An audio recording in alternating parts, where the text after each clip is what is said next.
Жігіттердің мықты болуы деген сөз, ол салиқалы, ізгі қоғамның өсуі деген сөз. Ал егер біз намыссыз болсақ, өсекті өзіміз айтсақ, темекіні өзіміз тартсақ, наркоман болсақ, алқаш болсақ, бетімізді бояп, шашымызды бояп жүретін болсақ, ертең қазақтың қыздарын кім қорғайды? Неге қазақтың қыздары шетелге басқа ұлттар үйленіп жатыр? Соның бәрі кесірі кімнің кесірінен? Жігіттердің кесірінен. Осы 19-ында, осы айдың аяғында мені Түркияға шақырып жатыр. Түркияға, Стамбул қаласында сол жақтағы қазақтардың несімен кездесуге. Қазақтармен Стамбулға. Және ең бірінші мақсат сол жақтағы студенттер шақырып жатыр мені. Өйткені Ардағаға дейді, маған хабарласқаны, бір группада бізде 6 қыз болған дейді. Бір группада 6 қыз және бірнеше қазақ жігіттер. Сол 6 қыз 6-ауда түрік жігіттерге күйеуге шықты дейді. Кәдімгі әп-әдемі қазақтың қыздары.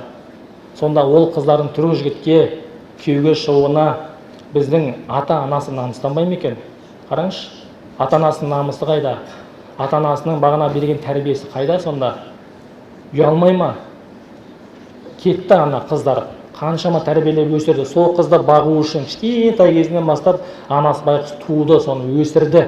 9 ай 9-ын көтеріп өсіріп, емізіп, оны бағанағы тәрбиелеп, керемет қыз болып, енді барып шетелге білім алып кеп, ертең қазақтың ұрпағын тәрбиелейді. Ертең құда болам, төрде отырам, төс қағыстырып деп отырған кезде, қызығын көрем, қызымның деген кезде, ана қыз басқаның етегіне ұстап кете барды.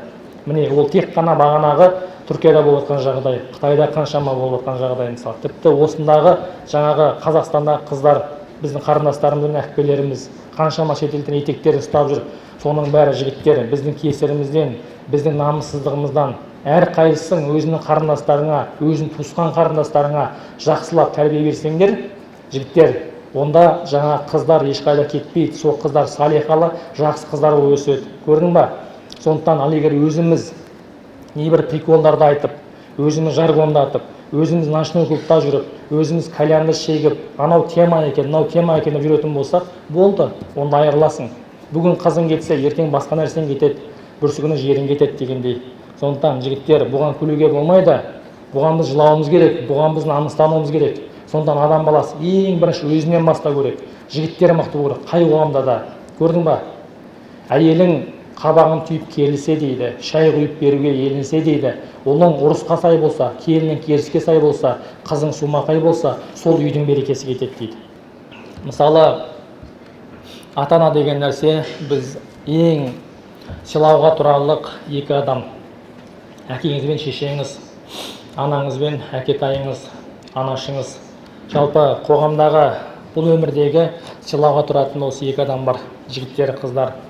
Егер сіз ата-ананың үмітін ақтайын дейтін болсаңыз, онда сіз жамандыққа бармайсыз. Өйткені ертең сіз бір жамандыққа ұрынатын болсаңыз, бірінші кір ата-анаңызға келеді. Бірінші жылайтын ата-анаңыз болады, қайғыратын ата-анаңыз болады, жүрегі ауыратын ата-анаңыз болады, давлениесі көтеріліп, больницаға түсетін сол ата-анаңыз болады. Егер сіз бір нәрсе ұрынсаңыз, егер сіз бір жетістікке жетсеңіз, спорттан, жалпы білімнен, кез келген салада, немесе бір жақсы жұмысқа кірсеңіз, ата-анаңыз қуанады. Өйткені бәрімізді өмірге алып келген кезде ата-анамыз қуанды. Аллаға шүкір, мен ұрпақсыз қалғам жоқ. Міне менің ұлым бар, міне менің қызым бар.